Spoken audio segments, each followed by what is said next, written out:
Hello everyone, this is Ankit Tripathi and you are watching discuss physics. आज के इस lecture में हम डिस्कस करने वाले हैं कंजर्वेशन ऑफ चार्ज के बारे में। कंजर्वेशन ऑफ चार्ज ये जो टॉपिक है ये बहुत ही छोटा और प्रिसाइज रहने वाला है। हम इसे टू द पॉइंट पढ़ेंगे, मगर इसके कंसीक्वेंसेज और इंपॉर्टेंस इलेक्ट्रोस्टैटिक्स और डायनेमिक्स में लगभग हर टॉपिक में डायरेक्टली और इनडायरेक्टली आते हैं।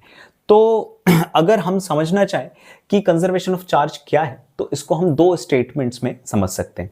जो सबसे पहली स्टेटमेंट है वो कहती है total charge of an isolated system remains constant. ठीक है, ये फर्स्ट स्टेटमेंट है जिसको हमको थोड़ा सा पहले हाईलाइट करते हैं। इसमें आइसोलेटेड वर्ड को मैंने हाईलाइट किया हुआ है। आइसोलेटेड सिस्टम का मतलब क्या होता है कि ऐसा सिस्टम आप इमेजिन कीजिए जिसके अंदर जो भी मैटर रखा हुआ है वो बाहर नहीं जा सकता, और अगर इसके बाहर कुछ मैटर है तो वो अंदर नहीं आ सकता। ये भी नॉट अलाउड है, ये भी नॉट अलाउड है। तो ऐसा कोई एक सिस्टम आइसोलेटेड सिस्टम बोला जाएगा। तो रूल ये कहता है, जो नेचर का लॉ है वो ये बताता है कि अगर हमारे पास कोई ऐसा आइसोलेटेड सिस्टम आ जाता है जिसके अंदर मटेरियल अंदर का अंदर ही पैक्ड रह जाए, तो ऐसी सिचुएशन के अंदर इस मटेरियल का जो चार्ज है, अगर तो इस पे प्लस चार्ज है, अगर तो इस पे माइनस चार्ज है, या दोनों ही थोड़े थोड़े मैग्नीट्यूड में प्रेजेंट हैं, जो भी इसकी सिचुएशन है हाल फिलहाल की, वो ओवर द टाइम कभी भी चेंज नहीं होगी। अपने आप इस चार्ज के अंदर ना ही किसी तरीके का डीके या लॉस होगा, ना ही किसी तरीके का एडिशन या इंक्रीमेंट होगा। ये कांस्टेंट सिचुएशन में बना रहेगा। यही पहला लॉ है। अपने आप कभी चार्जेस में कोई चेंजेस नहीं होंगे, तो ये हमेशा ही कांस्टेंट बना रहेगा। अगर हम बात करें, ये बहुत सिंपल है, आसानी से समझ आ गया। दूसरे टॉपिक की अगर हम बात करें, दूसरा जो इसका स्टेटमेंट है अगर उसकी बात करें, तो कह रहा है, बहुत ही कॉमन सा स्टेटमेंट है कि electric charge can not be created and can not be destroyed.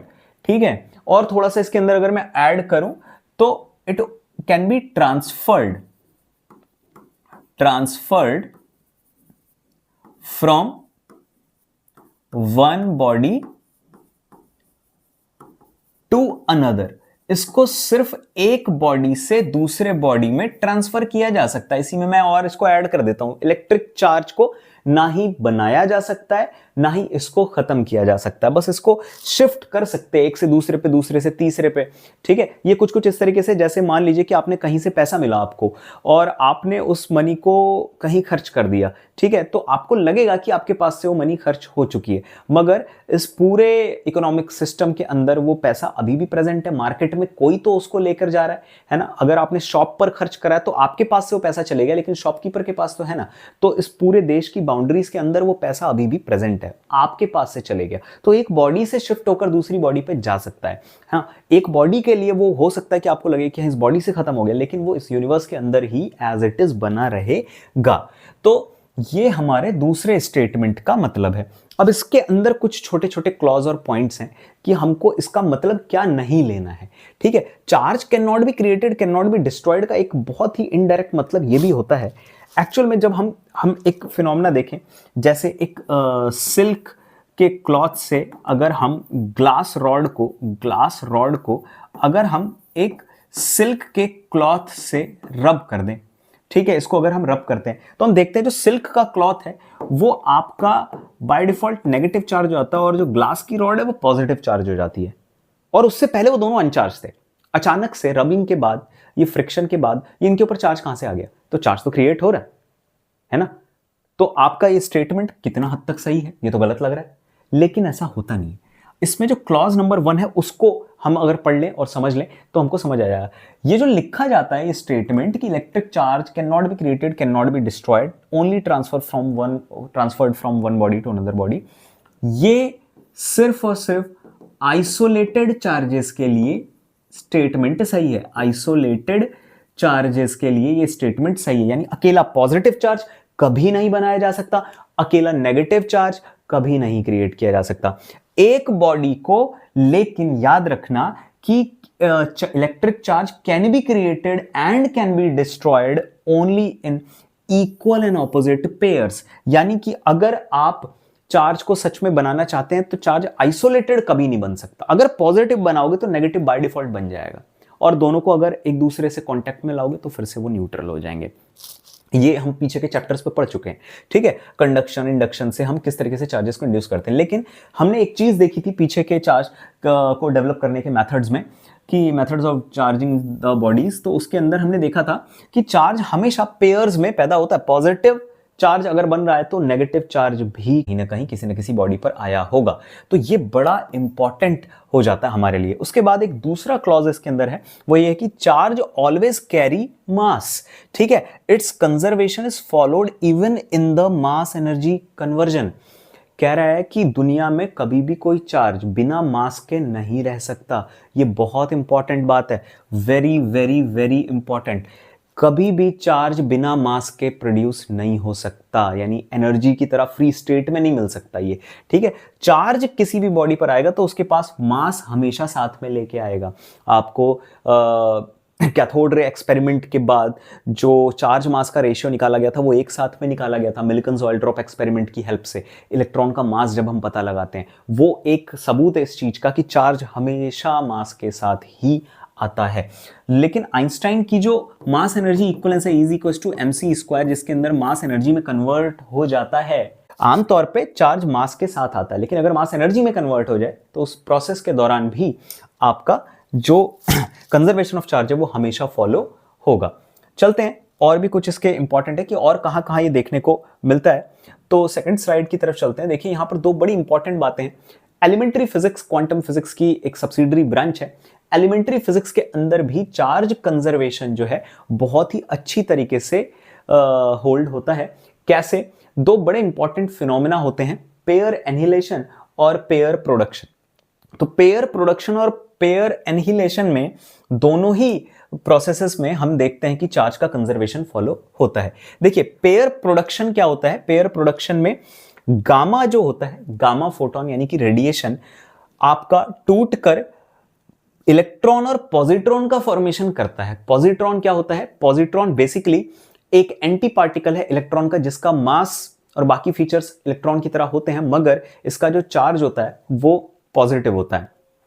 तो ये पॉजिटिव चार्ज कैरी करता है। ये प्रोटॉन नहीं है, ये पॉजिट्रॉन है।